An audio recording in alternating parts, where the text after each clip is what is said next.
La semana trágica. Historia de la humanidad. Sinopsis. En la semana final de julio de 1907, Barcelona sufrió la vehemente conmoción de una revuelta popular que, comenzada como protesta por el embarque de tropas para Marruecos, en el puerto de Barcelona, pronto alcanzó insólita violencia, e incitó el incendio de considerables iglesias y conventos de la ciudad.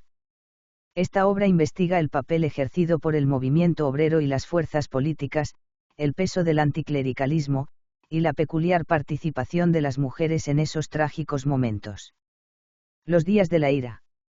En verano de 1907, cuando el republicanismo lerroxista era ya uno de los principales enemigos de la clase obrera, los intentos de reconstituir la Federación Local Obrera Barcelonesa, prácticamente destruida tras el fracaso de la huelga general de febrero de 1902, alcanzaron un primer éxito.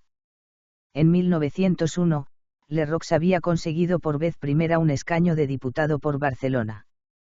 El generoso apoyo del líder del Partido Liberal, Segismundo Moret, con los fondos secretos del Ministerio de la Gobernación, hizo posible este primer éxito. Lerroux llegó a Cataluña con un doble objeto: eliminar el incipiente nacionalismo catalán. En abril de 1901 se formó la Lliga Regionalista, y dividir a la clase obrera. En la primera década del presente siglo, Lerroux utilizó diferentes recursos para atraer a los diversos sectores que integraron su compleja clientela política. 1. La demagogia anticlerical, que constituyó, por sí misma, un excelente reclamo. 2. El anticatalanismo, que aprovechó la sensibilización negativa de los inmigrantes frente al particularismo catalán. Y 3. La vaga promesa de una futura revolución social, que llegarla como por arte de magia. Esto, en la práctica, llevó a los obreros al abandono de las sociedades de resistencia, olvidando que éstas constituían el único instrumento de que disponían para defender sus derechos. Lerroux fue un excelente propagandista. Los mitines masivos y las famosas meriendas fraternales fueron los principales instrumentos que le sirvieron para llegar y comunicarse, de manera directa, con amplios sectores de la opinión pública. Posiblemente las primeras muestras de desconfianza y de rechazo de los obreros conscientes, organizados sindicalmente, surgieron con motivo de la campaña lerroxista contra el movimiento de la Solidaridad catalana. En un mitin obrero celebrado en Barcelona, en septiembre de 1906, de solidaridad con los huelguistas de Bilbao, se hicieron diversas alusiones a una deseable solidaridad obrera y se advirtió que los trabajadores no debían ser solidarios ni antisolidarios, respecto a la Solidaridad catalana.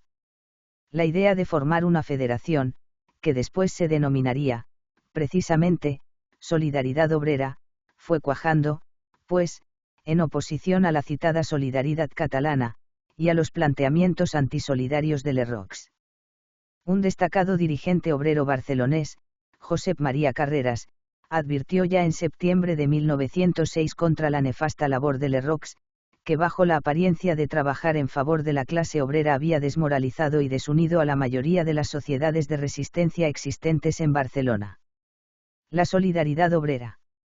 En el verano de 1907, trabajadores socialistas, anarquistas, republicanos y otros de tendencia estrictamente societaria o profesional dejaron a un lado las viejas diferencias, rivalidades y enfrentamientos en un intento de superar la larga crisis que atravesaba el movimiento obrero: huelgas fracasadas, desorganización de los sindicatos, persecuciones del gobierno, represalias patronales, trampas y engaños de los políticos profesionales, desconfianzas, frustraciones, oposición irreductible entre socialistas y anarquistas, etc.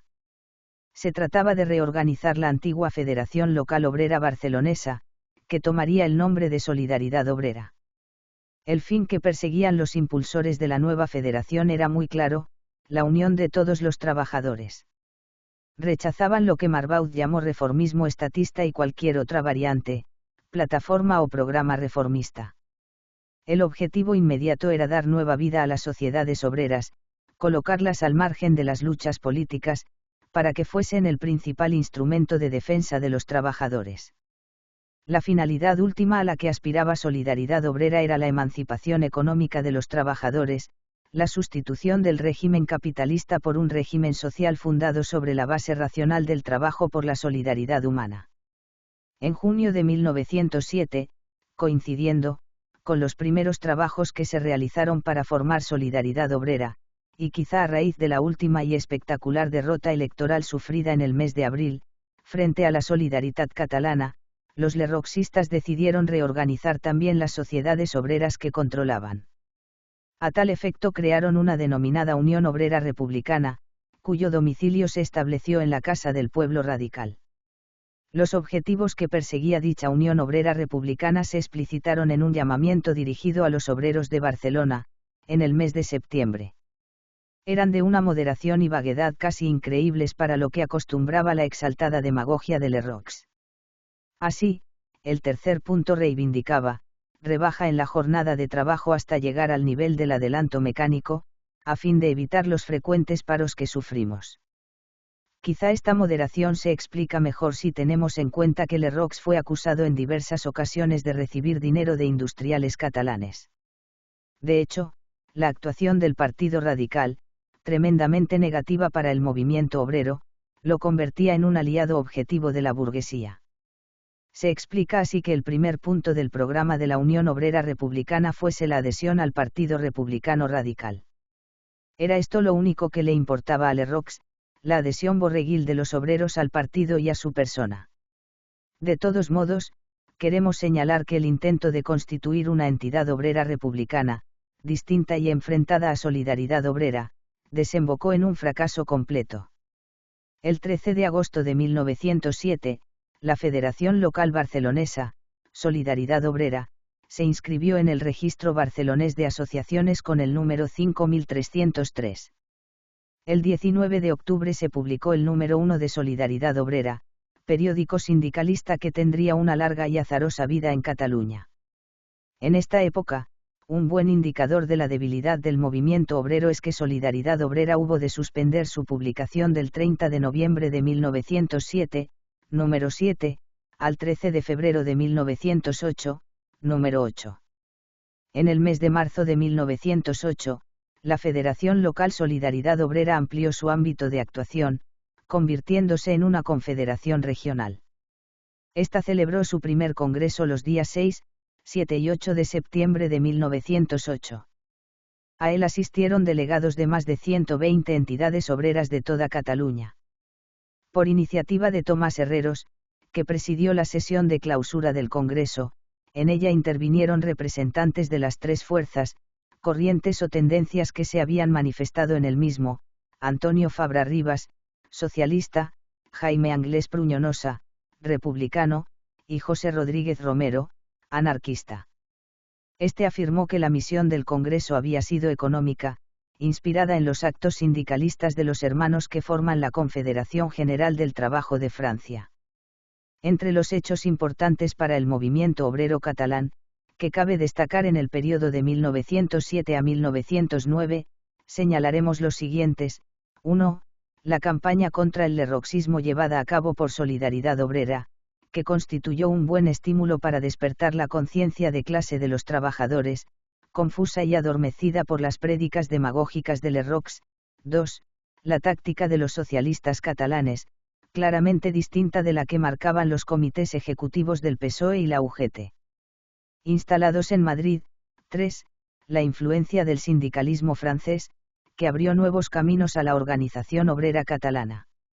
Las organizaciones obreras en 1909. Es bien sabido que el PSOE y la UGT eran formaciones con escaso arraigo en Cataluña, a comienzos de siglo. En agosto de 1907 había agrupaciones del Partido Socialista Obrero Español en Barcelona, Mataró, Sitges, Cabrils, Manresa, Manlleu, Tarragona, Tortosa y Reus. En 1908 se añadieron a ellas las de Tossa y Sabadell. El total de militantes era, en 1907, inferior a 300. Por otra parte, es preciso señalar que los afiliados catalanes a la UGT se reducían a una cifra casi microscópica. En septiembre de 1907, después de la constitución de Solidaridad Obrera, la UGT tenía 6 secciones y 839 afiliados, en Barcelona, y una en Tarragona, con 15 socios. En Lérida y Gerona, ninguna. Un año después, en octubre de 1908, la Unión había crecido en el Estado español, de 225 secciones había pasado a tener 260, y de 30.066 federados subió hasta 39.668. En Cataluña, sin embargo, ocurrió lo contrario. Barcelona continuó con 6 secciones, pero solo con 469 afiliados, casi un grupo de amigos. En Gerona, Lérida y Tarragona, ninguna sección y, por tanto, ningún militante. Respecto a Solidaridad Obrera, es difícil concretar las cifras de militantes y el número de entidades que la integraban. Contribuye a ello el hecho de que la Federación Local Barcelonesa y la Confederación Regional llevaron el mismo nombre durante bastante tiempo. El semanario socialista La Aurora Social, de Oviedo, informó en junio de 1909, en crónica de un corresponsal barcelonés, que eran 58 las entidades agrupadas en Solidaridad Obrera y que 43 de ellas se hallaban en Barcelona capital. Sin embargo, en enero de 1909, Rovira I Virgili había escrito en la Campana de Grecia: la Solidaritat Obrera està avui convertida en Confederació General Catalana de Societats Obreres de Resistencia. La forman en tot Catalunya 67 societats, de las cuales 53 son de Barcelona. Afirmaba Rovira que los obreros que la integraban eran unos 12.500, cifra que consideraba pequeñísima, puesto que, según él, en Cataluña debía haber aproximadamente 1,5 millones de trabajadores. En Barcelona, los miembros de Solidaridad Obrera eran unos 10.600, frente a un total de obreros, que Rovira estimaba en unos 200.000. Rovira indicaba que fuera de la Solidaridad existían otras entidades obreras de resistencia, pero todas juntas no se acercaban, ni de lejos, al total de adheridos a la Solidaridad. José Prat, uno de los escritores más destacados del sindicalismo catalán, escribió en 1916 que, antes de la Semana Trágica, Solidaridad Obrera estaba formada por unos 15.000 afiliados. Queremos recordar también que, después del Congreso de septiembre de 1908, Solidaridad Obrera fue oponiéndose de manera cada vez más clara y decidida a la influencia que el Partido Radical ejercía entre los trabajadores catalanes y principalmente barceloneses. Quizá esto redujo algo la cifra de afiliados a la Solidaridad, al apartarse de ella una minoría que simpatizaba con el lerroxismo. El enfrentamiento de la Confederación Obrera y el Partido Radical constituyó una auténtica lucha por el control del proletariado barcelonés. La consolidación de una organización obrera autónoma, que se declaraba partidaria de la acción directa y que afirmaba que su objetivo era la emancipación económica de los trabajadores, aunque el Congreso de 1908 no llegó a aprobar resolución alguna claramente antipolítica, negaba la misma razón de ser de los denominados partidos republicanos obreros, como era el de los radicales. Desencadenantes de la Semana Trágica. El antimilitarismo y el anticlericalismo fueron los componentes esenciales del movimiento insurreccional que estalló en Cataluña, y, muy especialmente, en Barcelona, en julio de 1909, que se conoce con el nombre de Semana Trágica, Semana Roja o Semana Gloriosa, aunque la primera denominación ha sido, de hecho, la de uso más generalizado. Los protagonistas de la insurrección fueron, principalmente, los trabajadores. Es difícil analizar, en pocas líneas, una cuestión tan problemática como la de las relaciones entre el movimiento obrero, la protesta antimilitarista y la furia anticlerical. Una primera incógnita podría ser por qué estas, primero la una y después la otra, primaron sobre un posible intento de revolución social. La crisis de 1898 y la pérdida de las últimas colonias habían sensibilizado a la población de manera muy negativa. Los trabajadores habían sido auténtica carne de cañón y, en consecuencia, las principales víctimas de la guerra. El desastre de Cuba y Filipinas significó el fin del imperio colonial. El ejército y su prestigio salieron bastante malparados de aquella coyuntura. Un autor norteamericano, Stanley G. Payne, ha hablado del ruinoso estado del ejército en la primera década del siglo XX y de su ridícula ineptitud. Esta se debía en gran medida a la desproporción existente entre el número de oficiales y el de soldados, en comparación con otros países europeos, y a que el ejército era en España la última garantía del orden público interior, frente a las crecientes tensiones sociales y económicas. El elevado número de oficiales, en 1900 había 471 generales y cerca de 25.000 oficiales, para un número total teórico de 80.000 soldados, absorbía la mayor parte del presupuesto militar y, a su vez, hacía que una buena parte de la oficialidad no tuviese cargos ni responsabilidades definidas. Los bajos sueldos y la carencia de perspectivas daban lugar a que un buen número de oficiales viesen positivamente la alternativa de sustituir la guerra americana por otra aventura más próxima, que tendría como escenario durante el siglo XX el norte de África. Desde fines del siglo XIX fue afirmándose el intento español de penetración africana, que quiso ser una solución colonialista de recambio para sustituir la pérdida de Cuba y Filipinas. Entre 1904 y 1912 se consolidó el reparto colonial de África. Por lo que respecta al territorio asignado a España, la parte norte del Imperio marroquí, este periodo se ha denominado, equívocamente, de penetración pacífica. No obstante, en la práctica, esta se identificó con una verdadera escalada militar. Durante los primeros años del presente siglo, los partidos republicanos y el socialista carecieron de una política definida y coherente. El socialista López Baeza reconoció, en 1919, que dichos partidos actuaron siempre empujados por los sucesos y con el propósito de servir fielmente las inspiraciones populares hasta en sus errores. Los acuerdos franco-españoles de 1904, referentes a Marruecos, fueron criticados unánimemente por los socialistas de ambos países. En 1907, el PSOE promovió una campaña de protesta contra el bandidaje colonialista. El antimilitarismo programático de los socialistas tendió, no obstante, a ser sustituido por el simple antibelicismo. Hubo, sin embargo, algunas excepciones. García Cortés, por ejemplo, afirmó rotundamente que solo el ejército puede querer la guerra para que las escalas se muevan y se creen vacantes para ocupadas y ascender en grados. El antimilitarismo había arraigado progresivamente en los sectores más conscientes de la clase obrera.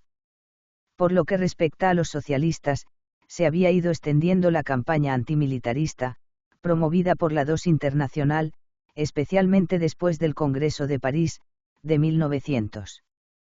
Los anarquistas eran aún más duros y en Cataluña lo demostraron con la publicación de obras, como el Manual del Soldado, secuestrado por las autoridades, y con numerosos artículos en la prensa libertaria, criticando al ejército y al militarismo. La celebración de la Conferencia Internacional de Algeciras en 1906 confirmó el papel español de policía del norte de África. Es un hito importante para los intereses económicos españoles en Marruecos. En 1907 se constituye la Compañía del Norte Africano y en 1908 la Sociedad Española de Minas del Rif, con el objeto de explotar las minas de hierro y plomo, situadas cerca de Melilla. Es preciso señalar que el mineral de hierro marroquí era abundante, fácil de extraer y tenía una ley muy elevada. La negociación directa de las sociedades mineras con un ambicioso aventurero y jefe rifeño, llamado el Rogui, acabó provocando la rebelión de un buen sector de cabileños. En junio de 1909, el Consejo de Estado aprobó un crédito extraordinario, solicitado por Maura, destinado a las unidades militares que habrían de intervenir en Marruecos. Antes de finalizar el mes se había decretado la movilización de varias unidades que se hallaban en Cataluña. En Barcelona, los diarios El Progreso, Le Roxista, y El Poble Catal, nacionalista, iniciaron una durísima campaña contra la guerra, que se veía cada vez más próxima. También los socialistas comenzaron a darse cuenta del cambio experimentado por la situación política. El 2 de julio, el socialista publicó un manifiesto dirigido por el Comité Nacional del PSOE a todos los trabajadores, fechado en Madrid el 28 de junio anterior. Daba cuenta del proyecto del gobierno de enviar 20.000 hombres a Marruecos, para cumplir determinados compromisos internacionales que el pueblo desconocía y amparar los intereses de unos cuantos plutócratas. Advertía lúcidamente del riesgo de que el militarismo alcanzase mayor preponderancia de la que tiene y afirmaba, de manera profética, que una campaña guerrera en Marruecos seguramente proporcionaría un caudillo capaz de sobreponerse a los hombres civiles, porque es África sitio adecuado para que conquisten laureles los militares de los países que se denominan civilizados. Contra la movilización. El 9 de julio, los cabileños hostiles a la presencia española en Marruecos atacaron el ferrocarril de la Sociedad Norteafricana y mataron a varios obreros. Estaban, pues, en peligro dos cosas: los intereses de las compañías mineras y algo más abstracto y complejo, el intento de reemprender un proyecto colonialista. El 11 de julio comenzó el embarque de tropas con destino a Melilla. El mismo día se celebraron mitines de protesta en Bilbao y Madrid. La movilización de los reservistas provocó la intensificación de la campaña antibélica, en la semana del 11 al 18 de julio. Los soldados pertenecían, en su mayor parte, a los sectores más deprimidos del proletariado urbano, muchos estaban casados y tenían hijos y otros familiares a quienes mantener. Iban muy mal armados y se hallaban también mal preparados, física y moralmente. El domingo, 18 de julio, embarcó en el puerto de Barcelona un batallón, después de recorrer distintas calles de la ciudad. Cuando los soldados estaban a punto de embarcar, varias señoras de la aristocracia intentaron entregarles escapularios, medallas y tabaco. Aquella acción provocó los primeros tumultos populares. El mismo día 18, Pablo Iglesias planteó dramáticamente la cuestión de Marruecos en un mitin celebrado en Madrid, amenazando con la huelga general y con la posibilidad de iniciar una acción revolucionaria. Quizá esta fue una de las coyunturas más comprometidas con las que se enfrentó el líder socialista. La campaña contra la guerra que el PSOE realizó en el verano de 1909 obligó al partido a plantearse seriamente el tema del antibelicismo y del antimilitarismo. Los socialistas se declararon abiertamente en contra de las guerras coloniales, es decir, fueron pacifistas y antibelicistas. Pero su antimilitarismo, salvo escasas excepciones, resultó vago y difuso, se desnaturalizó con el paso de los años hasta llegar a desaparecer, sustituido y eclipsado por algo mucho menos comprometido, el anticlericalismo. La revuelta popular. La noche del domingo, 18 de julio, los rifeños ocasionaron numerosas bajas a las tropas españolas. Al día siguiente comenzó a difundirse la noticia del combate. El malestar y las protestas aumentaron y en Madrid hubo violentas manifestaciones. El miércoles, la Federación Obrera Local de Tarrasa organizó un mitin muy importante en el que intervinieron delegados socialistas y anarquistas. Al mismo asistieron más de 6.000 trabajadores, que aprobaron una resolución muy crítica, en la que se denunciaba la intervención militar en Marruecos, se condenaba la guerra y, al mismo tiempo, la actitud pasiva mostrada por los partidos republicanos. Los acontecimientos de julio de 1909 fueron el último resultado de la campaña de protesta contra una nueva guerra que se veía muy próxima, la de Marruecos, llamada también la Guerra de los Banqueros. Los trabajadores habrían de ser, nuevamente, los más afectados por la aventura colonial, por un conflicto que solo beneficiaba a los propietarios de las minas del Rif y a los que aún tenían delirios de grandeza o deseos de ascender rápidamente en el escalafón. Las clases populares, sin embargo, estaban obligadas a defender militarmente los intereses de la oligarquía, porque no disponían de las 1.500 pesetas necesarias para eximir a sus hijos del servicio militar. Comentó acertadamente el semanario socialista barcelonés La Internacional que todo el peso de las guerras recae sobre la clase obrera, mientras que los provocadores del conflicto y los que de un modo directo se benefician del mismo son precisamente los que no intervienen en la lucha armada. Todo esto conducía a que nadie quisiera ir a luchar a Marruecos. El recuerdo del último desastre colonial y el riesgo de que éste pudiera repetirse fueron elementos fundamentales en el desencadenamiento de la rebelión obrera. Incluso los refranes populares hablaban del destino probable de los reclutas: hijo quinto sorteado, hijo muerto y no enterrado. El lunes, 26 de julio, comenzó en Barcelona y en otras localidades catalanas una huelga general de protesta contra la guerra y contra la actuación del gobierno. La responsabilidad del movimiento huelguístico no fue asumida, de manera directa, por la Confederación Sindical Solidaridad Obrera. Su debilidad en esta fase de consolidación y el desgaste sufrido en la pugna que mantuvo con el Partido Radical explican tal decisión. Sin embargo, algunos destacados líderes sindicales participaron activamente en las luchas callejeras. Aunque Solidaridad Obrera no declaró oficialmente la huelga general, fue clausurada por las autoridades militares el mismo lunes día 26. Después sus dirigentes serían acusados de haber instigado la revuelta, de acuerdo con la CGT francesa y la Masonería Internacional. El 26 de julio, Pere Coromines escribió en su calendario de Bagatelles que era un sentimiento general el que había provocado las protestas, y que los protagonistas de las mismas eran las mujeres, los reclutas y los de las primeras reservas.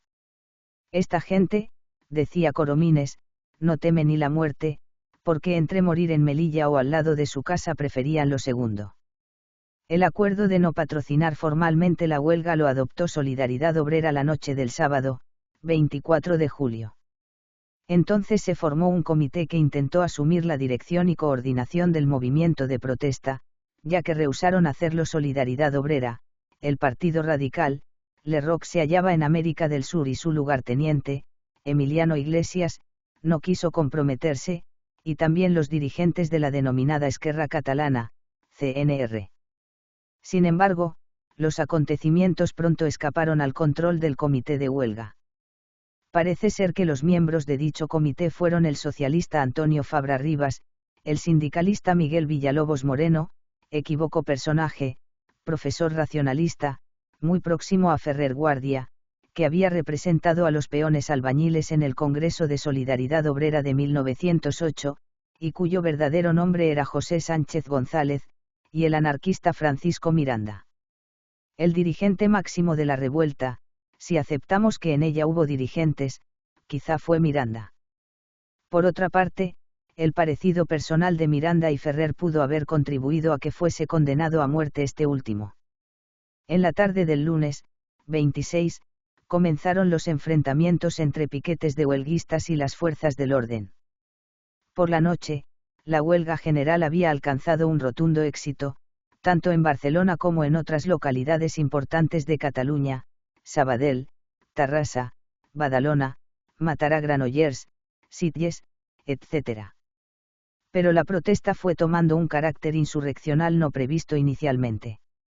En distintos lugares, los huelguistas tomaron prácticamente las ciudades. En Sabadell se proclamaría la República. El martes por la mañana comenzaron a levantarse barricadas en las calles. La huelga general se convirtió en una rebelión popular. Bennett ha escrito que la falta de dirección de la revuelta la convirtió en un movimiento caótico e incoherente. De la protesta antibélica se pasó al incendio generalizado de iglesias, conventos y escuelas religiosas, ante la impasibilidad del ejército. El anticlericalismo se convirtió así en sustituto del antimilitarismo. Entre las horas 1:30 y las horas 3:30 de la tarde del martes comenzaron a arder los conventos. Esto exigió una buena coordinación, más aún si tenemos en cuenta la considerable extensión de la ciudad y las dificultades de comunicación. Se dijo entonces que los incendiarios eran pequeños grupos de 8 a 10 personas que reunían al so de pitos uno campanetes, según cuenta Coromines. El público aplaudía la labor de los incendiarios y los vecinos obligaban incluso a retroceder a los bomberos cuando estos pretendían actuar. Parece ser que los lerroxistas tuvieron una participación importante en el incendio de los edificios religiosos. Pero también hubo una intervención destacada de los anarquistas jacobinistas y ultraviolentos, que actuaron impulsados por una verdadera piromania. Coincidieron, pues, en la práctica y en los objetivos, lerroxistas y anarquistas. Si queremos referirnos a la adscripción ideológica de los incendiarios tendremos que aludir a un continuum que va desde los republicanos radicales hasta los marginados y desarraigados sin ideología, al lumpenproletariado. De este continuum también formó parte una fracción del movimiento anarquista, aunque en todo caso es prácticamente imposible fijar los límites concretos de cada grupo. A partir del martes, día 27, la revuelta barcelonesa tuvo dos facetas, estrictamente antirreligiosa y de revolución social, con enfrentamientos con la Guardia Civil, la policía y el ejército. Se ha dicho, a veces, que la protesta popular se convirtió en una bullanga porque el pueblo careció de fuerza para llevar a cabo una revolución. Creemos que hubo bullanga y furia iconoclasta, pero también un intento espontáneo de revolución social. En Gracia, por ejemplo, la huelga general fue, desde el principio, una protesta contra la guerra, la movilización de los reservistas y el tipo de reclutamiento. Allí se disparó por vez primera contra las tropas y el contenido político de la insurrección fue claramente republicano. El miércoles, la revuelta, carente de dirección y de objetivos, inició su declive. Los aspectos más relevantes eran entonces la ausencia de autoridad, el entusiasmo de la gente que combatía en las barricadas, la deslealtad de las tropas de guarnición en Barcelona, la negativa de muchos guardias de seguridad y policías a disparar contra el pueblo y el papel de la Guardia Civil como primera fuerza represora. Este día terminaron su tarea los incendiarios. El jueves llegaron tropas de refuerzo, procedentes de Valencia, Zaragoza, Burgos y Pamplona, que dominaron los últimos focos de la insurrección el viernes y el sábado. Balance y consecuencias. Para aislar el movimiento insurreccional de Cataluña del resto de la península, el ministro La Cierva lo calificó de separatista. Este embuste del gobierno de Madrid parece ser que influyó notablemente en el mantenimiento de la normalidad en el resto del Estado. El PSOE convocó una huelga general de protesta contra la guerra de Marruecos para el lunes, 2 de agosto. Esta fracasó completamente, en parte debido a la detención de los principales dirigentes socialistas, llevada a cabo el miércoles 28 de julio. Aunque Cataluña se anticipó respecto a la fecha establecida por los socialistas, el comportamiento de estos fue bastante equívoco. En el Congreso del PSOE de 1912 se censuró duramente la actuación del Comité Nacional y, también, a los delegados enviados a provincias, a los que se acusó de incumplimiento de su deber. Iglesias reconoció que en Barcelona hubo condiciones especialísimas que impidieron cooperar a aquel movimiento en la forma que todos hubiésemos deseado. El gobierno intentó demostrar que Francisco Ferrer Guardia, pedagogo racionalista y hasta cierto punto anarquista, había sido el principal responsable de la rebelión. La causa que le instruyó la jurisdicción militar no llegó a demostrarlo en ningún momento. Las prisas, el sigilo y la falta de pruebas caracterizaron todo el proceso. En ocasiones, la descripción de los hechos parece especialmente preparada para demostrar la culpabilidad del acusado. Aunque Ferrer pudo haber intervenido de alguna forma en el movimiento revolucionario de julio de 1909, esta intervención no fue, en ningún momento, la que se recoge en el fallo del Consejo de Guerra, que le declaró responsable en concepto de autor y como jefe de la rebelión. El proceso contra Ferrer se redujo a una simple y burda acumulación de cargos para tratar de justificar su condena. En 1911, el Consejo Supremo de Guerra y Marina declaró que no había pruebas de que algún rebelde hubiese actuado bajo las órdenes directas de Ferrer. La misma jurisdicción militar reconocía, pues, la inconsistencia de las pruebas aportadas. Para el proletariado catalán, el movimiento de julio tuvo consecuencias muy negativas, condenas a muerte, algunas ejecuciones, destierros, exilios, clausura de los sindicatos y de las escuelas laicas, etc. La represión de Maura, instigada con el delateu, de la Veu de Cataluña fue durísima y totalmente arbitraria. Connelly Ullman afirma que en el mes de agosto fueron encarcelados 990 individuos, aproximadamente la mitad del número total, unos 1725, de detenidos a raíz de los sucesos. Otros muchos huyeron a Francia, en parte para evitar su incorporación al ejército. A muchos de los presos se les acusó solo de saqueo, a un número menor, de participar en la quema de conventos.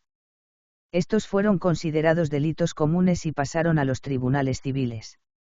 Los acusados de llevar armas, haber participado en la construcción de barricadas, disparado contra la fuerza pública o atacado los servicios públicos se consideró que habían cometido un delito de sedición y pasaron a los tribunales militares. Los sumarios que instruyeron tanto la jurisdicción civil como la militar nos podrían facilitar mucha información sobre los acusados, su filiación completa y los cargos que se formuló contra ellos. Con respecto a los presos, Ullman subraya dos hechos: la escasa presencia de inmigrantes y la amplia mayoría de catalanes, 60% frente a un 18% de valencianos, 15% de aragoneses, 5% de castellanos y 2% de andaluces. De los presos no catalanes muchos habían vivido durante años en Barcelona y allí se habían casado, por lo que casi podían considerarse como catalanes. Ullman ha subrayado la importante participación que en las labores incendiarias tuvieron militantes y dirigentes de segunda fila del Partido Radical. A nuestro juicio, una clasificación distinta de los procesados, basada en la oposición nacidos en Barcelona, o en otras ciudades catalanas, inmigrados, catalanes y no catalanes, proporcionaría resultados muy interesantes. La semana trágica en cifras. Comenzó el lunes 26 de julio con una huelga general que, en su primer día, salvo incidentes esporádicos, resultó pacífica. La auténtica insurrección estallaba el martes 27, tras la proclamación del estado de guerra y la presencia del ejército en la calle. El poder popular alcanza su cenit el día 27, para remitir paulatinamente en las fechas siguientes, cuando la guarnición de Barcelona y los refuerzos llegados de otros puntos se emplearon a fondo. El 31 de julio, la revuelta había sido sofocada. Durante los sucesos hubo 3 muertos entre la tropa y 75 entre los paisanos. Los heridos superaron el medio millar. Fueron incendiados 112 edificios, de los que 80 eran religiosos o tenían alguna vinculación con el clero, ver detalle en el artículo de Joan Connelly. La represión alcanzó a varios millares de personas que fueron detenidas, de las que 2000 fueron procesadas. 5 personas fueron ejecutadas, 59 condenadas a cadena perpetua y 175 sufrieron destierro. Aunque Barcelona era el verdadero feudo de Lerroux, este tenía asimismo partidarios entusiastas en número desigual en otras localidades de Cataluña, principalmente núcleos urbanos. Hemos apuntado antes algunas de las posibles razones del éxito de Lerroux entre las clases populares. Los radicales comecuras seguramente obtuvieron la adhesión entusiasta de un buen sector de inmigrantes, catalanes y no catalanes, recién llegados a la ciudad o extraños en la misma a pesar de los años de estancia transcurridos. Muchos de estos habían sido anteriormente pequeños propietarios, arrendatarios, aparceros, etc., es decir, trabajadores no dependientes que se vieron obligados a abandonar el medio rural para instalarse en la ciudad en busca de trabajo. La migración originó 2 procesos, uno simple, de secundarización, y otro más complejo, de aculturación. Esta englobó en realidad variantes muy diversas del contacto con la subcultura urbana de individuos pertenecientes, a su vez, a distintas subculturas rurales. La llegada a la ciudad significaba para los emigrantes rurales, 1. El cambio de sector productivo, 2. Frecuentemente, el paso del trabajo no dependiente al trabajo dependiente, 3. El aprendizaje de nuevos hábitos y técnicas productivas.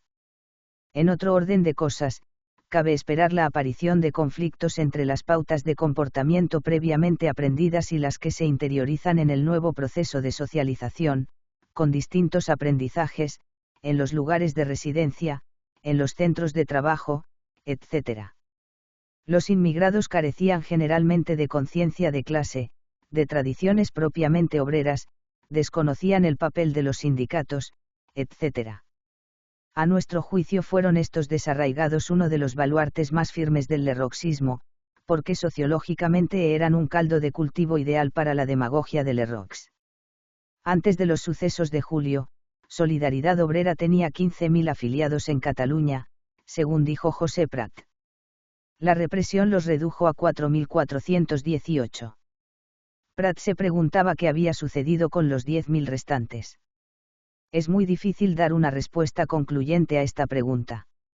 Una buena parte de los detenidos eran lerroxistas y todo parece indicar que en su mayoría no estaban afiliados a los sindicatos miembros de Solidaridad Obrera. Pero hubo también líderes sindicales que participaron activamente en las luchas callejeras, por ejemplo, el encuadernador José Ginés Perca, miembro en varias ocasiones del Comité Ejecutivo de Solidaridad Obrera, dirigió el asalto al cuartel de los Veteranos de la Libertad. Por ello, es lógico que también los obreros conscientes fueran afectados, muy directamente, por la represión. Los encarcelamientos y exilios, de varios miles de personas, incluso el mismo temor ante la represión, dejaron a las sociedades obreras huérfanas de sus mejores hombres. El resultado fue la desorganización y la drástica reducción del número de afiliados a los sindicatos. En 1910 asumieron la dirección de Solidaridad Obrera otros elementos nuevos, más intransigentes, partidarios decididos de la acción directa y de las tácticas propias del sindicalismo revolucionario. La Lliga Regionalista destacó por su exigencia de una represión dura e implacable. Por otra parte, las declaraciones de los lerroxistas en la causa instruida contra Ferrer contribuyeron decisivamente a su condena a muerte. Hubo, pues, una extraña coincidencia entre los radicales comecuras y la extrema derecha clerical y reaccionaria en el deseo de eliminar a Ferrer. Él mismo lo reconoció dramáticamente en una carta dirigida a Malato, enviada desde la cárcel y fechada el 1 de octubre de 1909, «Je crois que desde uxte son a cobre intert me faire du tort». No parece descabellado apuntar que el testimonio de algunos lerroxistas de segunda fila pudo haber sido comprado por algún sector de la extrema derecha catalana. La campaña, invitando a la delación, preconizada por la Lliga, habría sido algo más que una simple llamada al civismo de los barceloneses. La radicalización antipolítica de Solidaridad Obrera se correspondió con la radicalización política del PSOE, entendida como una potenciación de la acción electoral y parlamentaria sobre la acción específicamente económica o sindical. El 13 de octubre fue fusilado Ferrer. Las protestas de la izquierda española y, especialmente, las manifestaciones pro Ferrer que hubo en diversas capitales europeas acabaron precipitando la caída del gobierno Maura. Los socialistas aprovecharon la campaña anti-Maura para establecer un pacto electoral con los republicanos, la denominada Conjunción Republicano-Socialista. Esta se presentó públicamente en Madrid el 7 de noviembre. El compromiso electoral de socialistas y republicanos hizo que el objetivo básico de los primeros, la emancipación del proletariado como clase explotada, quedase relegado a un segundo plano. A partir de ahora, la lucha política tendrá como objetivo principal el cambio de régimen y, muchas veces, ni eso siquiera. La formación de la conjunción permite aplicar plenamente al caso español la crítica que Lagardelle hizo contra el socialismo guesdista francés, de haber pasado de un socialismo de productores a otro de electores. Por otra parte, si la actuación de los lerroxistas fue ambigua, contradictoria y, en ocasiones, hasta sucia y deshonesta, la de los republicanos nacionalistas catalanes fue confusa e indecisa. Ambos sectores fueron incapaces y rehusaron ponerse al frente del movimiento insurreccional para darle el contenido republicano que tanto habían predicado. La contradicción entre las palabras y los hechos contribuyó notablemente a reforzar, justificar y aún extremar el fundado rechazo de los obreros catalanes contra los políticos. La izquierda catalana tampoco supo aprovechar aquella ocasión, que quizá le habría permitido marginar definitivamente al lerroxismo como fuerza perturbadora, a la vez que la habría colocado en posición favorable para dar una orientación claramente más avanzada al nacionalismo catalán. Arde Barcelona. ¿Por qué un movimiento que empezó siendo una protesta contra la política colonial y militar del gobierno, lanzada en medio de un fervor obrero propiciado por una profunda crisis económica, derivó exclusivamente en contra de la Iglesia? ¿Por qué no se atacaron los cuarteles militares, la banca, símbolo en España del capitalismo, o las fábricas? Los historiadores debemos prescindir de la tesis simplista, sustentada en el proceso de Francisco Ferrer, de que este hombre fue el único responsable de los acontecimientos ocurridos en la Semana Trágica, e igualmente debemos descartar como explicación que todo ello fuera maniobra política de los radicales. La quema de conventos llegó a convertirse en maniobra lerroxista, pero ello fue posible porque ya existía el anticlericalismo como fuerza motriz de la sociedad. Si no se analiza el anticlericalismo en su totalidad, se desfigura gravemente la realidad de los hechos. Sobre todo, si se aísla y se trata exclusivamente como un problema político-jurídico o como problema de relaciones diplomáticas del Vaticano con el Estado español para defender los intereses de la Iglesia. Pensar que los hombres políticos son capaces de crear anticlericalismo y de manipularlo a su antojo resulta peligroso para los políticos de hoy, como lo fue para Antonio Maura, el conde de Romanones y José Canalejas. El anticlericalismo, problema político. El desastre de 1898 exigió y justificó una reestructuración política nacional y no fue tanto causa como motivo para ensayar fórmulas diferentes a las diseñadas por Cánovas 25 años antes. Dado que el Partido Liberal gobernaba en el momento de la guerra y que debía de marcharse tras firmar la humillante paz con Estados Unidos, correspondió al ala derecha llevar a cabo el primer proyecto. En marzo de 1899, Francisco Silvela formó un gobierno en el que la regeneración del país quedó inmediatamente identificada con la Iglesia. El marqués de Pidal, familia representativa de lo católico, por no decir de lo vaticanista, se encargó de la enseñanza, pieza clave de la política clerical. No quiere decirse con esto que Silvela redujese su tarea de gobierno a proteger los intereses del clero o la unidad católica, mas sí que fue quien condujo a la Iglesia al centro mismo del escenario político. Esta coalición conservadora de Silvela pretendió asimismo aprovechar las fuerzas reales del catalanismo industrial y la capacidad de Fernández Villaverde para poner orden en la hacienda, base de cualquier proyecto serio de renovación nacional. Pero el gobierno fracasó al enfrentarse la política de Villaverde y las necesidades catalanistas.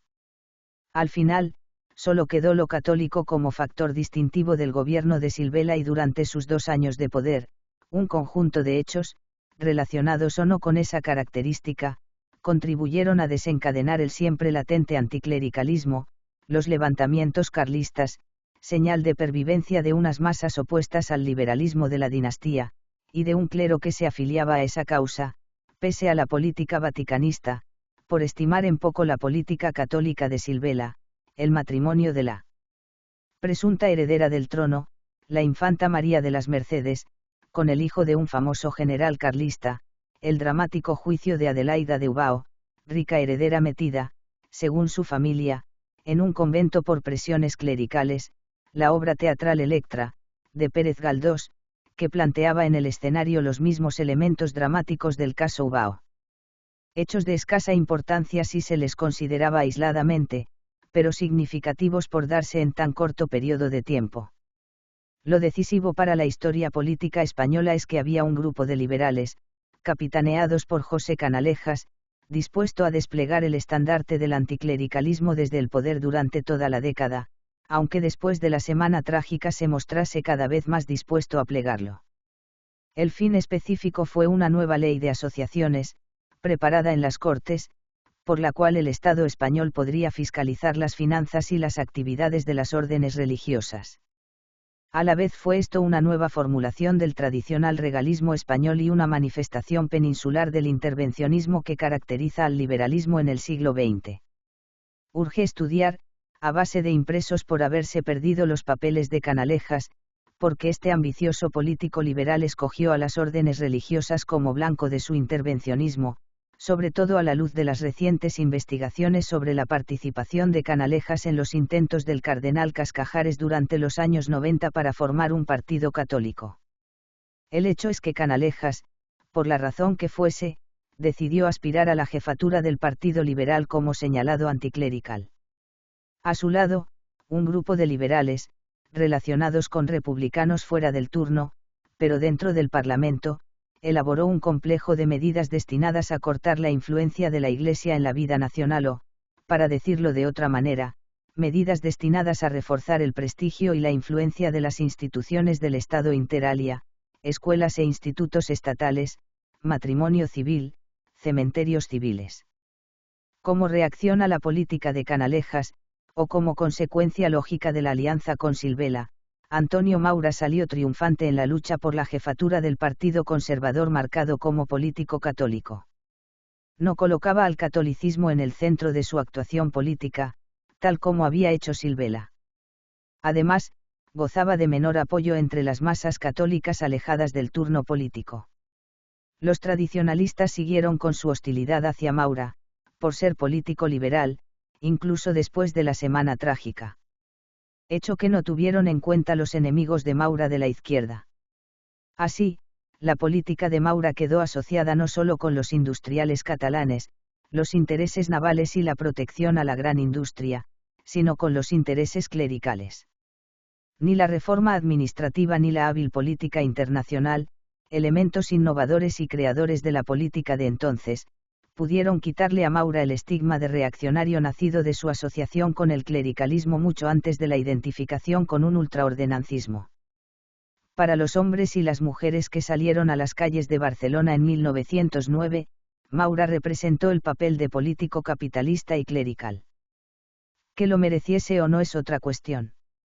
En resumen, durante la década que siguió a la derrota de 1898, España se enfrentó con problemas mayores, tales como la necesidad de industrialización a marchas forzadas, de la segunda revolución industrial, de hierro, cuando aún no se había terminado la primera, una población mayoritariamente analfabeta, lo que constituía un peligro, tanto para la estabilidad política como para el desarrollo industrial, la necesidad de una política social que suavizase la lucha de clases y respondiese a las exigencias básicas y justas de los obreros, la urgencia de una nueva política para el campo español y el afán de encontrar un nuevo papel internacional que compensase la pérdida del poder imperial. Dentro de este contexto cabe preguntarse por qué llegó a dominar en la política el problema clerical, captando las energías populares y empobreciendo los recursos de los partidos. Fue porque los políticos decidieron caprichosamente explotar este problema, para diferenciarse así los partidos que se habían ido confundiendo a lo largo de la Restauración. Hasta cierto punto nadie puede negar que algo de esto había, pero porque entonces los políticos eligieron el campo clerical para diferenciarse. Era tal vez un modo de desviar la atención de la llamada cuestión social. Fue un modo de realizar una política que favoreciese los intereses creados. De todo esto habrá en la viña de la política española de aquella década. Pero el que crea a los políticos capaces de impulsar y luego controlar un movimiento de tal envergadura, sobre todo en el siglo XX, peca de ingenuo. Existía sin duda un odio hacia el clero y esto lo explotaron no solo un político dinástico, como Campos, o republicanos radicales, como Lerroux, o conservadores, como Melquiades Álvarez, sino también los anarquistas. Solo los socialistas vieron el problema clerical dentro de su contexto histórico, como una manifestación de una infraestructura que tendría que cambiarse por completo antes de poder resolver este problema. Si no hubiese existido tal odio hacia el clero no habrían podido explotarlo los políticos de entonces, tan novatos aún en las estrategias de movilización de masas. El anticlericalismo, problema institucional. Desde la formación de la nación en la encrucijada medieval del Islam con la cristiandad y en la moderna del protestantismo con el catolicismo tridentino, la religión ha constituido la fuerza motriz de la sociedad española. Así es que, en aquellos momentos de angustia, tras la derrota imperial, fue lógico examinar el papel de la Iglesia. Nuestra perspectiva nos induce a ver que el blanco de la crítica en políticos e intelectuales no fue ni la religión ni la institución en sí, sino el clero, el personal de la Iglesia. No hay quien pueda negar, a la vista de los hechos, el papel clave del clero misionero en las colonias y, por ende, en la revolución antiespañola, sobre todo en las Islas Filipinas, aunque pueda discutirse el papel en sí. Pero en aquellos momentos, el ataque al clero como responsable del desastre desvió el ataque en contra de la propia Iglesia. A partir de 1898, incluso algunos sectores del ejército adscribieron a la Iglesia gran parte de la culpabilidad, en particular a los jesuitas. Este fácil reflejo cinético de designar a un grupo como responsable de un fracaso que correspondía a muchos sirvió para reforzar la rancia idea de que en el fondo España era una teocracia, modo simplista de enfocar el complejo hecho histórico de la alianza Iglesia-Estado. Antonio Domínguez Ortiz, mejor que nadie, ha podido analizar esta simbiosis tan desorientadora a primera vista.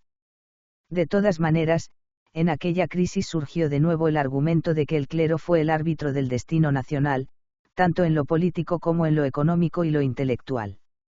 Por ende, los políticos católicos no hicieron más que obedecer al clero, movilizando, por ejemplo, a las masas católicas en defensa de los intereses clericales frente a un Estado intruso. Pieza cimera de este mito, tan apto para la política anticlerical, fue la figura del Marqués de Comillas como hombre de paja de los jesuitas. Ha llegado el momento de cambiar el prisma y de estudiar al Marqués y su extensa actuación social en función de sus propios intereses como hombre de negocios. Es allí precisamente, en el cruce de intereses de seglares poderosos con los de algunas órdenes religiosas, donde hay que buscar los verdaderos fundamentos del anticlericalismo. Se tiene que precisar el papel del clero en la sociedad y en la economía de aquel momento. Como ya queda dicho, hablar de los intereses materiales del clero no es reducir a esto el problema ni arrebatar lo espiritual a lo problemático, es dar contenido a las negociaciones entre el Vaticano y el Estado español, a los debates parlamentarios y a los congresos católicos y la prensa confesional que empezaban a movilizar a las masas católicas. Dentro de este contexto puede afirmarse que en 1900 el clero constituía una fuerza preponderante en la sociedad y, por ende, en la política. A pesar de la proclamación del liberalismo, la verdadera política de Cánovas había favorecido a la Iglesia a lo largo de la Restauración. El Vaticano, y aún más la jerarquía, se había colocado en principio frente al régimen liberal de Cánovas, oponiéndose de modo tajante al artículo 11 de la Constitución y declarándose a favor de la unidad católica. Pero pronto se dieron cuenta de que en realidad no había peligro para la Iglesia. Cánovas necesitaba la colaboración del clero como elemento estabilizador y aún más la necesitaba María Cristina para defender los derechos de su hijo en contra de los carlistas. Así, los gobiernos, tanto conservadores como liberales, facilitaron la vuelta a España de órdenes tradicionales y la fundación de órdenes nuevas y permitieron la entrada, aunque con algunas restricciones, del clero expulsado de Francia en los años 80 y en la primera década del siglo XX, así como de los expulsados de Portugal. A este incremento del clero se unió el de los que volvieron a España después de la pérdida de las colonias. Así, un factor en el brote del anticlericalismo fue la posibilidad de criticar, al socaire de la derrota, una política gubernamental que solapadamente había abandonado la seguida en la primera mitad del siglo XIX y favorecido a las órdenes religiosas con privilegios no solo jurídicos, sino fiscales. Por todos los conceptos había llegado el momento de ordenar bajo la ley civil aquel complejo de órdenes religiosas. Fue esta necesidad nacional y esta justificación una parte de la explicación del anticlericalismo que desembocaría en la Semana Trágica, pero tal vez es lo de menos importancia. El obrero barcelonés reaccionó mucho más directamente frente al problema clerical, es decir, en contra de la concentración urbana de las órdenes religiosas, cuyos números no fueron grandes en sí, pero parecieron más por esta concentración, y de los medios empleados para ganarse la vida. Al comparar estas cifras del clero regular a nivel nacional con las cifras de los edificios quemados en Barcelona en julio de 1909, se puede ir directamente al análisis del anticlericalismo que reinó durante la Semana Trágica. El anticlericalismo de los obreros que explotó en la Semana Trágica fue dirigido hacia aquellas actividades clericales que directamente afectaron a su vida. Las negociaciones del Vaticano con el Estado y hasta los debates parlamentarios quedaban muy alejados de su rutina diaria, aunque no hay que negar que ellos habían creado un ambiente de gran tensión Estado-Iglesia. Hay que tener muy bien presente el hecho de que era el clero, junto con la policía, el único representante del establishment con quien un obrero se encontraba en su vida diaria. Nunca coincidía con el dueño de la fábrica donde trabaja. Las barriadas obreras contaron con pocos sacerdotes seculares y estos solían vivir tan pobremente como sus propios feligreses. En contraste, el clero regular vivía, por lo general, en grandes edificios no accesibles de todo al público. Esta circunstancia creaba un hábito de misterio que la propaganda anticlerical explotaba con gran eficacia. A estos edificios concurría el obrero para recibir la única educación que se le ofrecía a él y a sus hijos, exceptuando solo aquellas pocas escuelas estatales o alguna que otra escuela libre de ácratas o de los radicales. Los ancianos y los huérfanos recibían allí asilo. Todas las dádivas de caridad, alimentos, dinero y ropas, procedentes de fuentes públicas o privadas eran repartidas por iglesias o conventos. El clero dirigía oficinas de colocación para hombres y mujeres y los industriales daban preferencia a la gente procedente de ellas. También regentaba el clero regular los correccionales para jóvenes y adultos. Así, el clero regular, sobre todo se enemistó con los obreros, contrarios a pagar los servicios prestados en aquellos establecimientos o sencillamente disgustados ante cualquier actividad de lucro de una institución. Se puede precisar aún más el contenido del anticlericalismo obrero. La destrucción de instituciones de enseñanza fue el objetivo principal de los incendiarios de la Semana Trágica. Desde 1900 se había transformado por completo el conflicto sobre la enseñanza. Al comienzo de la Restauración había sido un problema determinar qué valores, religiosos o laicos, se impartirían a los estudiantes, futuros rectores de la sociedad, conflicto simbolizado en el enfrentamiento entre los jesuitas y la institución libre de enseñanza. Desde 1900, el Estado se dedicó con alguna seriedad a la creación de un sistema de educación nacional para una población mayoritariamente analfabeta. La importancia de esta proyección fue grande. Por un lado, el intento afectaba a lo sustancial de la política nacional, por extenderse a masas y no limitarse a élites. Por otro, se vislumbraba la posibilidad de destinar grandes fondos estatales a fines docentes, bien como ampliación de la plantilla de maestros nacionales o, por el contrario, como aumento de las subvenciones a colegios religiosos. Molestaba al obrero el hecho de que el clero obtuviese un beneficio económico con sus escuelas, pero, aún más, se consideraba la existencia de colegios religiosos como un obstáculo para el desarrollo de un sistema escolar neutral y gratuito. La especulación de la enseñanza, dijo José Canalejas en diciembre de 1900, al iniciar su batalla contra el clericalismo, es a la vez una gran función social y a la vez una gran empresa industrial. Portavoces obreros, como el socialista catalán José Coma Posada, afirmaron que los valores inculcados en las escuelas católicas eran contrarios a la causa de los derechos obreros. Los obreros saben, escribió Coma Posada en 1909, que cada convento es un centro de la perpetua conspiración contra todo principio de democracia, contra toda idea de libertad y toda aspiración de progreso. También quemaron los obreros gran número de instituciones de beneficencia, dispensadoras de los únicos servicios sociales que habían recibido. Además de rencores particulares, de resentimientos por un trato duro o humillante, existía el deseo de los radicales de transformar asilos y hospitales en instituciones civiles. Como en el caso de los colegios, constituyeron el eje de la disputa entre el clero y los políticos republicanos sobre cómo el Estado español debía responder a las demandas, cada vez mayores, de una población urbana sin otros recursos que un jornal bajo e irregular. Entre subvencionar a las órdenes religiosas o ampliar el personal a cargo del Estado en instituciones públicas, los radicales siempre preferían con mucho la segunda alternativa, para así afilar su arma más poderosa, el patronazgo.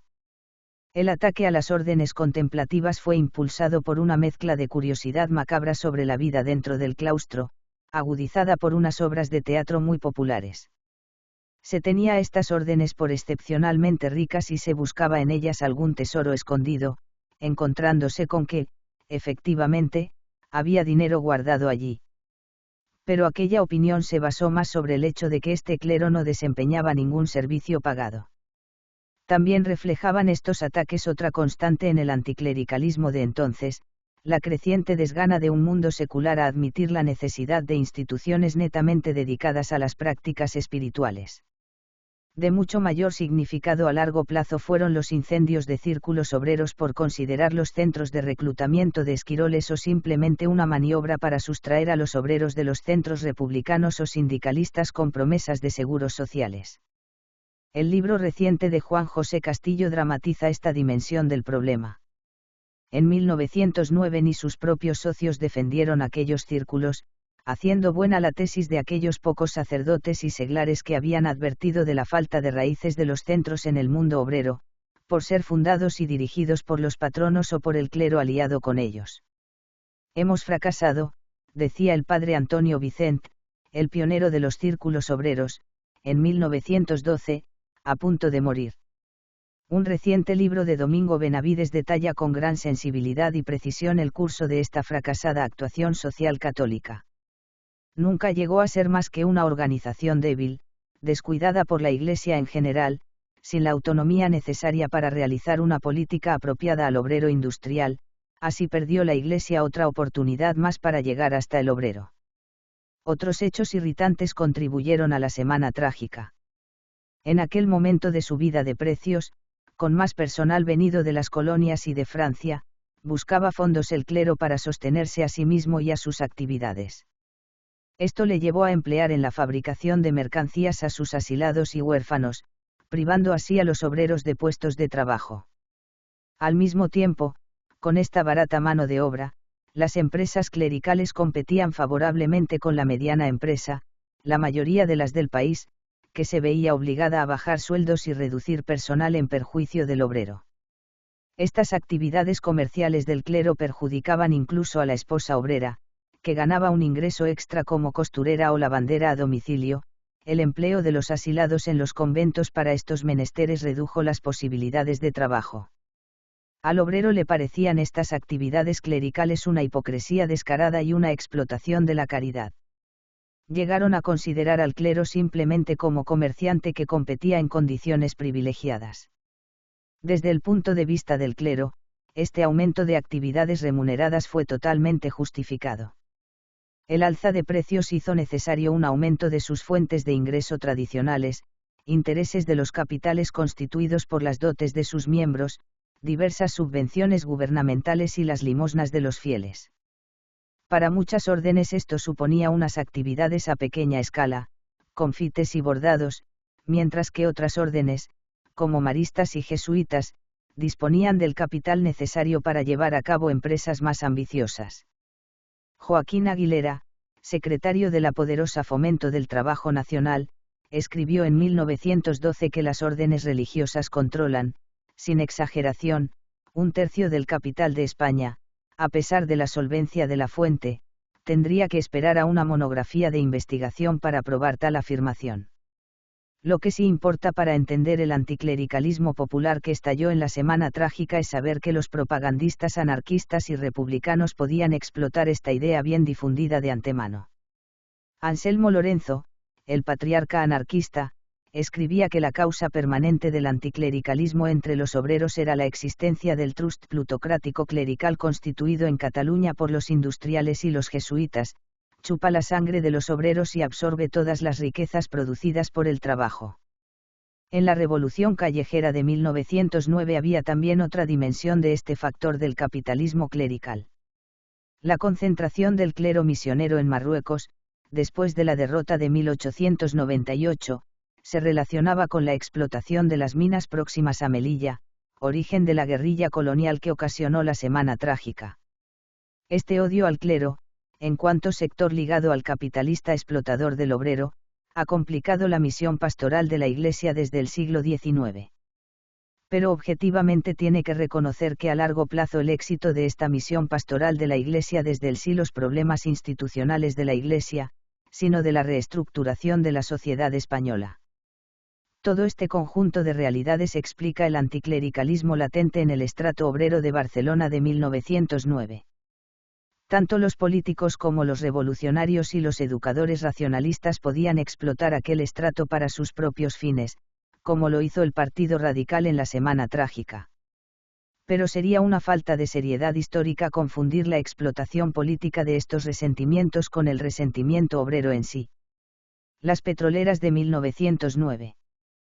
Papel de la mujer en la Semana Trágica.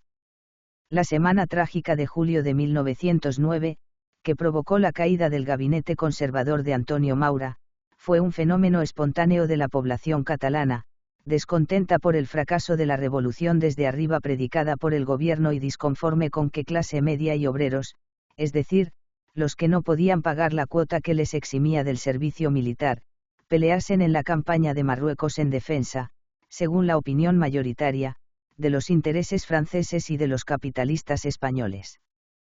En el Rif. Por tanto, junto al sentimiento pacifista que anidaba en la población desde el desastre del 98 y la tensa atmósfera que Barcelona respiraba a principios de siglo, se sumó un conflicto de clases y la poco diplomática orden de que los reservistas partieran hacia Marruecos desde el puerto de la ciudad. El 18 de julio de 1909 una vociferante multitud se agolpaba en el muelle para protestar del previsto embarque. El terreno, comunicaba el gobernador, Ángel Osorio y Gallardo, al ministro del Interior, Juan de la Cierva, estaba hoy abonado para que prendiera cualquier chispazo, pues la circunstancia de ser muchos los expedicionarios casados colocaba a las esposas en situación desesperada y conmovían a la gente con su llanto. Cuando los soldados se aprestan a subir al barco, damas de la alta sociedad les reparten cigarrillos y medallas religiosas, algunos arrojan estas al agua mientras las mujeres exclaman: «Tirad vuestras armas, que se vayan los ricos, o todos o ninguno, que se vayan los frailes». Se trata de un suceso clave en el inicio de la semana trágica y conviene resaltar que haya sido protagonizado por mujeres, aunque éstas ya hubiesen participado en anteriores movimientos de protesta. El periódico radical El Progreso reseñaba que el día 17, al hacer referencia el orador de un mitin en la Casa del Pueblo a la tragedia de las madres de los reservistas, los hombres aclamaban y se llevaban el pañuelo a los ojos humedecidos. Desde distintos frentes fueron convocadas las mujeres a apoyar el movimiento obrero contra la guerra. El Poble Catal las exhortó a llevar, en señal de protesta, un lacito blanco y El Progreso decía: «Impetramos el auxilio de la madre, la esposa y la hermana amantísima, les invitamos a ser fuertes, ya que los hombres no saben serlo». En la mañana del 26, día señalado para la huelga, podían verse lazos blancos por todas partes y fueron mujeres las que integraron la mayoría de los piquetes. Más tarde, cuando la huelga degeneró en abierta revuelta, las mujeres siguieron jugando un papel relevante, hasta el punto de que Sol y Ortega dijo de ellas en El País: «Las mujeres han sido las más bizarras, las que más denuedo han mostrado. Sacaban a los hombres de sus casas y los obligaban a pelear». El panorama. Las viudas y madres barcelonesas temían por sus familias al arrebatarles el gobierno a sus maridos sin resarcirles de esta pérdida de ingresos, pues el ofrecimiento gubernamental de 50 céntimos diarios a las familias de los reservistas movilizados era cínico en una economía donde la subsistencia de una persona costaba al menos 2 pesetas diarias. Por otra parte, aunque no desapareciera de escena la principal fuente de ingresos, las familias obreras de Barcelona vivían en permanente estado de sitio financiero. El coste de la vida había rebasado de tal forma los salarios desde 1898 que rara era la familia que podía depender del sueldo del marido, lo que forzaba a obtener sueldos marginales con el trabajo de la mujer e incluso de los hijos. Pese a la fuerte recuperación de la economía de Barcelona durante 1907 y 1909, la industria textil, que empleaba a la tercera parte de la población activa de la ciudad, agudizó la depresión iniciada en 1898, debido a la sobreproducción y al alza de precios del algodón. Además, los patronos, determinados a yugular el incipiente movimiento obrero, aumentaron su intransigencia. Frecuentemente se violaba el máximo de 11 horas de trabajo para las mujeres y los niños y las leyes de descanso dominical de 1902 y 1904, a la vez que menudeaban los despidos y cierres patronales. Los obreros perdían las huelgas por falta de apoyo de sus compañeros, en situación económica demasiado precaria como para arriesgarse a perder sus puestos de trabajo frente a los miles de parados que componían un ansioso mercado de esquiroles. Precisamente eran las industrias más afectadas las que empleaban mayor número de mujeres. De las 34.333 empleadas en las fábricas barcelonesas, 28.161 lo estaban en industrias textiles o relacionadas con ellas. De las 18.251 personas ocupadas en la industria algodonera, 3.412 eran hombres, 1.780 niños, 1.327 niñas y 11.732 mujeres. Estas y los niños podían ganar una peseta diaria y en escasas ocasiones más de 2,50. Las condiciones de las fábricas y de los barrios obreros eran perjudiciales y desmoralizantes. La tasa de mortalidad en Barcelona, del 24,1 por 1000, superaba con mucho a la de Londres, París, Nueva York o Tokio.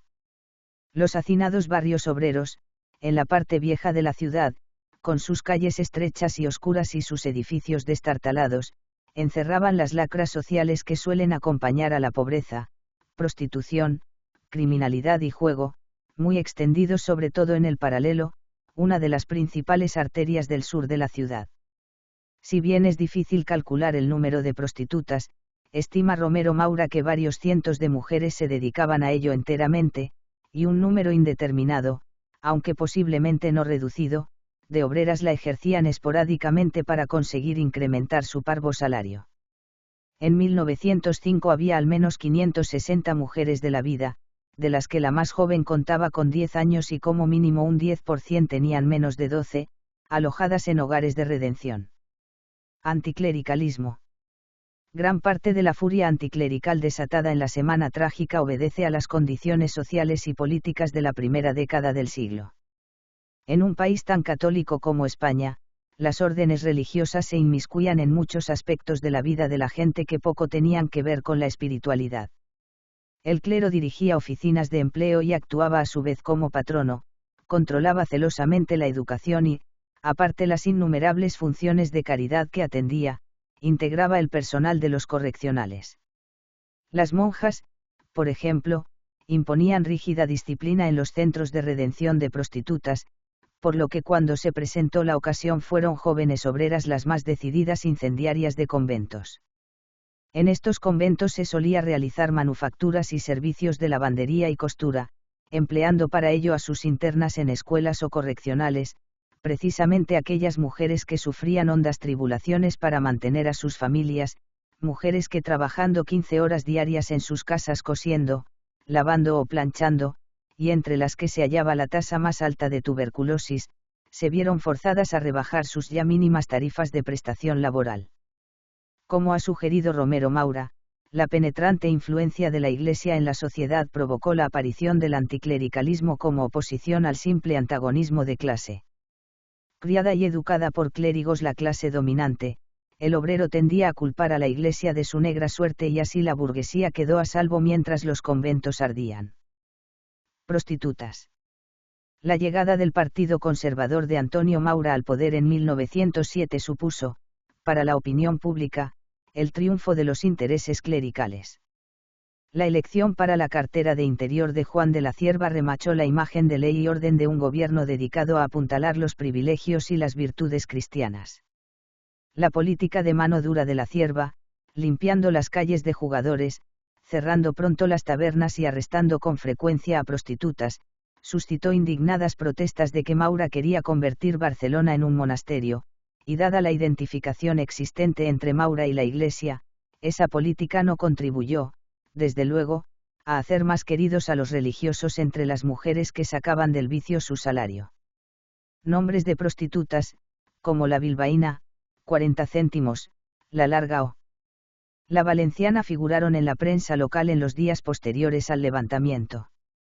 No era la primera vez que se detenía a estas mujeres. El inspector jefe de policía del distrito de Atarazanas, para quien la mayoría de los revoltosos de su distrito eran ladrones y prostitutas, dijo refiriéndose a la bilbaína y a la castiza: estas dos mujeres son y han sido siempre las cabecillas de todos los motines iniciados en la calle del Mediodía, protectoras y encubridoras de ladrones y asesinos. La primera de ellas fue la que auxilió en su fuga al asesino conocido por el Canario, ha sufrido varias condenas por agresión a los agentes de seguridad, llegando a acometer a los guardias cuchillo en mano para liberar a los presos. Según confidencias de los vecinos, esta mujer fue la primera en incitar a sus patrocinados y amigos los ladrones para construir las barricadas de la citada calle. La bilbaína se exiliaría a Francia, donde, desde el Comité de Defensa de los Españoles Expatriados, conseguiría la amnistía que dio canalejas a la caída de Maura. La valenciana, llamada Rosa Esteller, ayudó a construir barricadas, casa por casa forzó a los propietarios a punta de pistola a que las abrieran para que los rebeldes pudiesen disparar y, después, siguió luchando en las calles. María Llopis Berger, 40 céntimos, capitaneó en el primer día de huelga un piquete que rompió las lunas de los cafés que se habían negado a cerrar, volcaron tranvías y cargaron contra una patrulla de la Guardia Civil.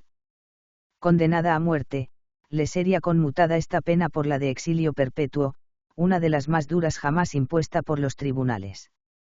Las damas. En los juicios, precisamente, tanto fiscales como defensores intentaron distinguir entre prostitutas y mujeres que trabajaban para ganarse la vida.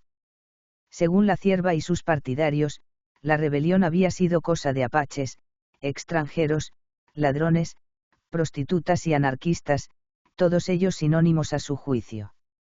Los propagandistas tendieron a resaltar el papel de las obreras, porque la participación de mujeres y niños añadía dramatismo a la causa, mientras que los reportajes sensacionalistas sobre las escapadas de las prostitutas coadyuvaban a la imagen de ilegalidad y desenfreno que los conservadores habían tratado de imponer. Tal vez las más típicas de la revuelta fueron las mujeres pertenecientes a dos grupos afiliados al Partido Radical de Lerroux, las Damas Radicales y las Damas Rojas.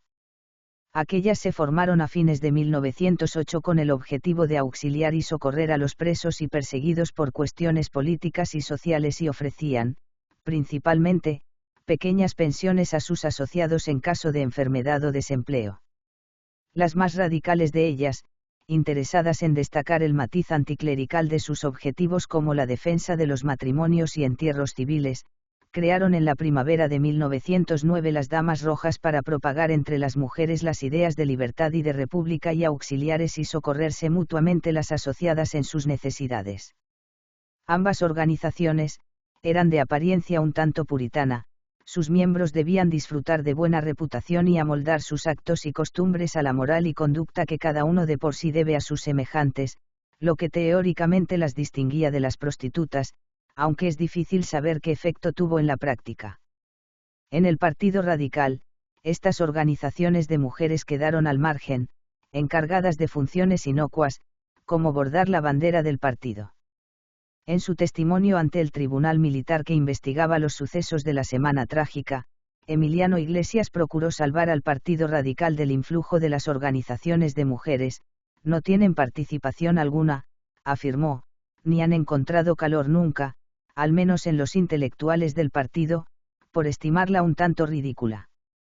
Este rechazo oficial no impidió que Lerroux, ya pasado el peligro de persecución contra su partido por su relación con la revuelta, alardeara de haber logrado enrolar en sus filas, además de obreros, a las mujeres y niños de Cataluña. La víspera del 26 de julio, mientras Iglesias trataba de frenar la revuelta, un grupo de mujeres le informó que había que trocar la huelga programada en rebelión abierta, lo que fue, según él, el suceso culminante de la semana. Típico exponente de las mujeres del Partido Radical fueron Carmen Alauch y Juana Ardiaca. La primera, una pescadera de 48 años, antigua costurera y casada con un encuadernador, al ser acusada de rebelión armada, negó haber alentado a otras mujeres a la revuelta o participado en la misma. Solo admitió haber puesto 2 piedras en una barricada de su calle porque sus vecinos se lo indicaron, si bien desconociendo lo que con ello se pretendía. También confesó poseer una toalla bordada con una figura de su líder y no firmó su declaración por ser analfabeta. Pese a que su ingenuidad estaba netamente amañada, nada pudo hacérsele, quizá porque ningún vecino quiso testificar contra ella. Juana Ardiaca contaba 28 años, estaba separada de su marido y trabajaba en una fábrica para mantener a su hijo y a sus padres. Se unió a las Damas Radicales por el seguro de enfermedad que ofrecían. Encausada junto a líderes radicales, como Emiliano Iglesias, pese al mínimo papel que desempeñó y que fuese considerada por sus compañeros como una frívola, cree Joan Connelly Ullman que su procesamiento en calidad de representante de las Damas Radicales y las Damas Rojas obedecía a ser una de las pocas con testigos dispuestos a declarar en su contra. No obstante, lo cual se le acusaba de cargos mucho más suaves que los recaídos sobre las prostitutas. Ángela Santiago, antigua presidente de las Damas Radicales, dijo haberla visto en un tejado exhortando a sus correligionarios radicales a tomar las armas. Cuando nadie mostraba entusiasmo, bajaba a contemplar el incendio de un convento cercano y visitaba a sus amigos. Después marchó a casa, de la que no salió por estar enfermo un hijo suyo. Faltándole a esta declaración el fervor revolucionario, la acusación la exculpó, fue puesta en libertad y sobreseída su causa el 10 de marzo de 1910. Los revoltosos sufrieron 104 bajas, de las que solo 6 eran mujeres, cifra mínima si se la compara con su importante participación, unánimemente reconocida. Con intención o sin ella, los revolucionarios habían creado un núcleo de seguidoras en estas mujeres, cuya bravura se acrecentó por la renuencia de los militares a disparar contra ellas. Inútiles en unas elecciones al no estar admitido el voto femenino, este proletariado se probó a sí mismo en esa hora crucial.